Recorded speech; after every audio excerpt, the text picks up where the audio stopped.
Welcome back, class. We're going to kind of wind up this um, chapter talking about just mechanisms for leading culture. And the authors give you 5 levers to help do that. And we'll kind of go through those quickly. They're, from my perspective, pretty straightforward. Uh, Culture operates through norms and values, which we've established. Underlying psychology that there are clear expectations for right way to behave and difficult not to comply. So if the culture is strong and it's been communicated and everybody buys into it, then it's either basically comply or don't comply.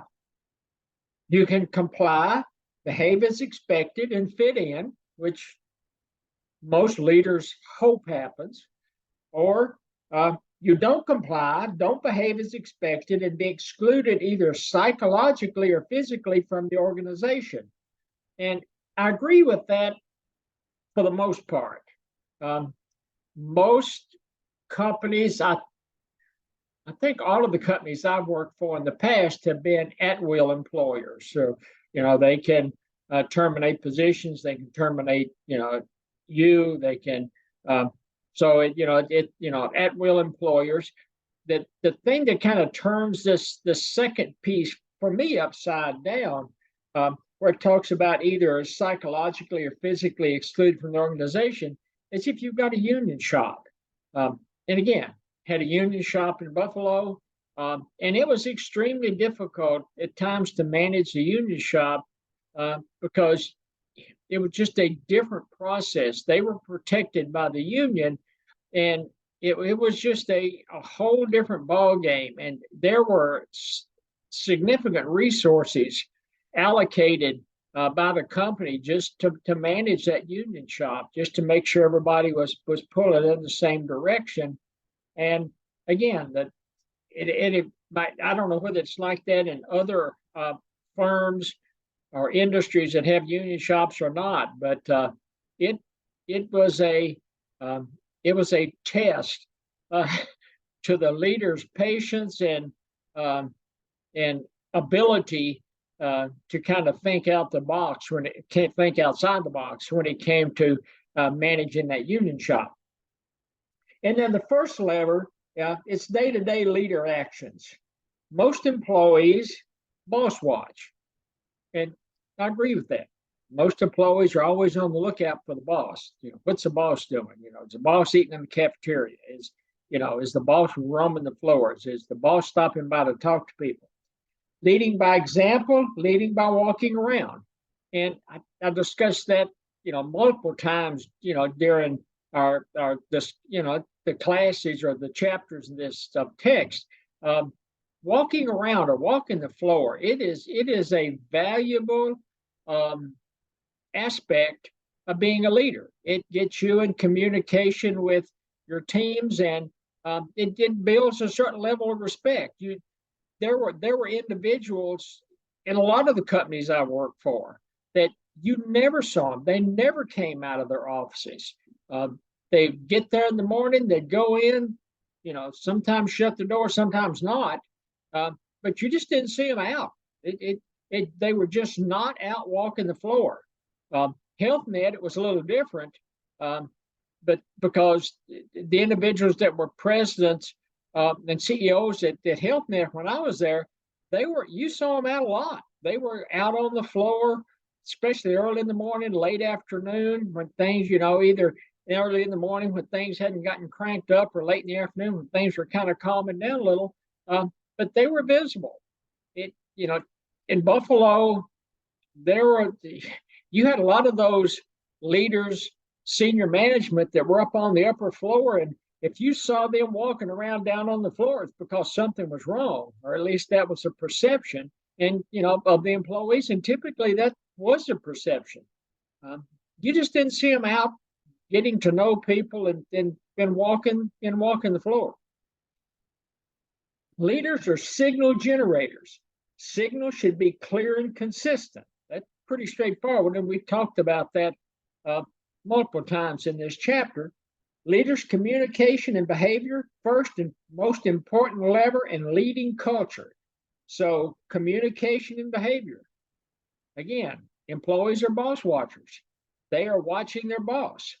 And if I think back of all the companies that I've ever worked for, employees just in general, they were always on the lookout for the boss and what was the boss doing and how was the boss acting and was the boss in, the perception was you could tell how things were going in the company based on the boss's attitude or the boss's approach to speaking to individuals. So, I've had bosses that you'd see them in the hall and you'd pass them and say hello and you wouldn't even get a grunt. They just, kept going. Um, Second lever is social activities and ceremonies. Strong cultural leaders encourage social activities and ceremonies. It builds ties with the employees. Again, Blue Cross Blue Shield, they had the quarterly awards luncheon for individuals that had been with the company X number of years.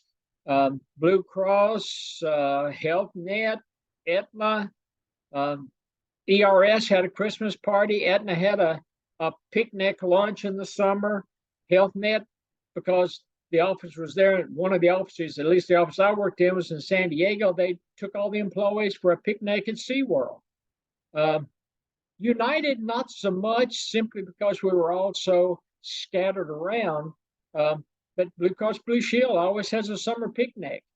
And the senior management team, so directors and above, you were expected to be out there, and they had games and they had prizes and they had usually hamburgers and hot dogs and and you were out there serving food and doing things like that.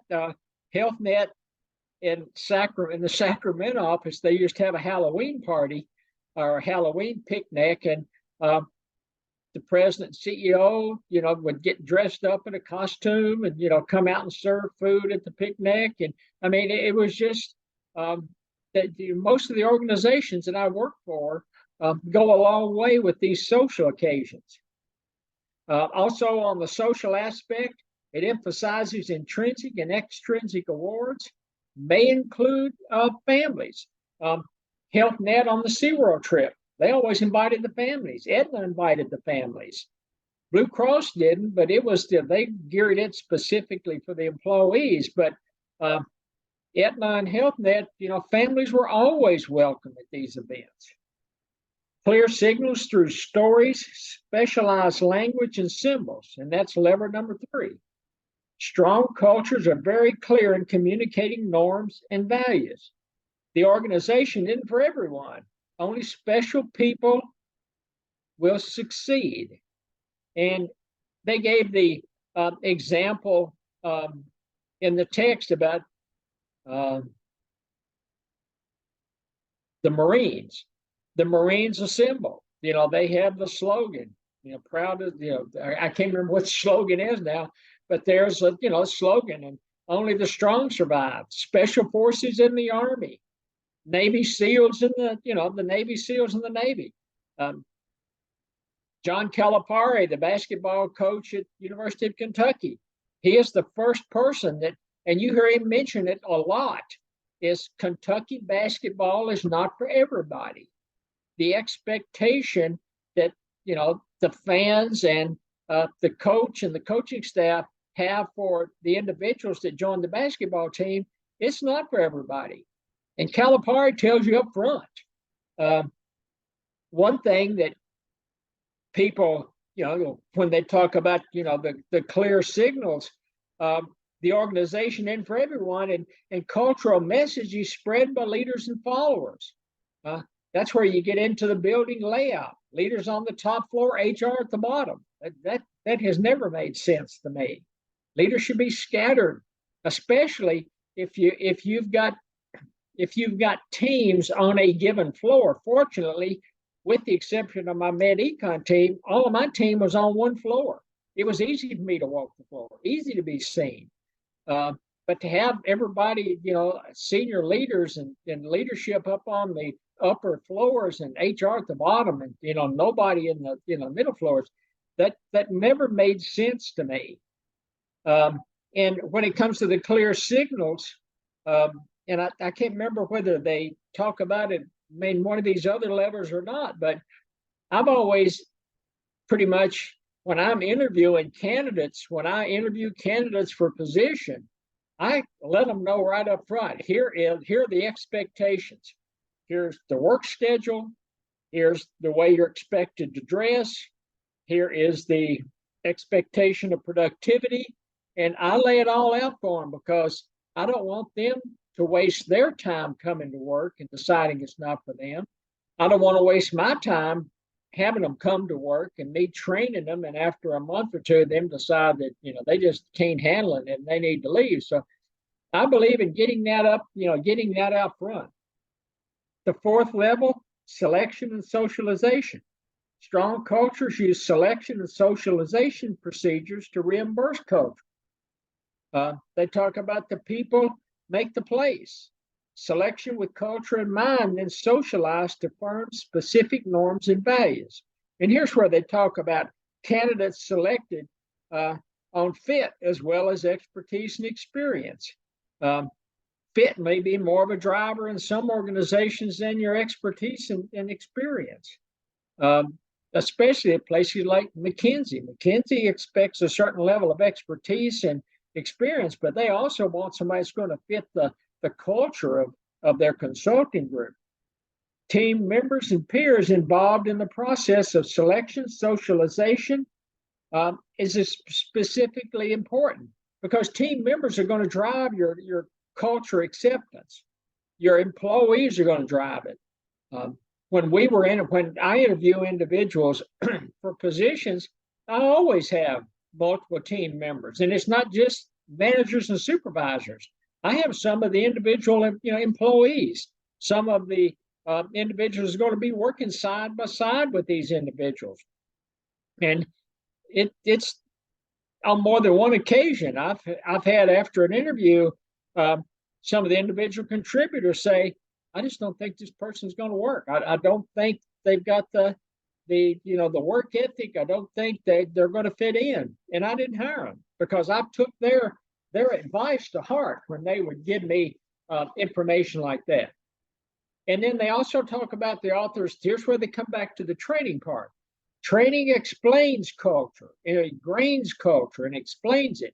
But training is not a substitute for culture. So you need training to ingrain the culture, but don't ever make training a substitute for culture. And then lastly, a carefully aligned reward system. And that is a lever that I think it's a lever that probably most organizations adhere to.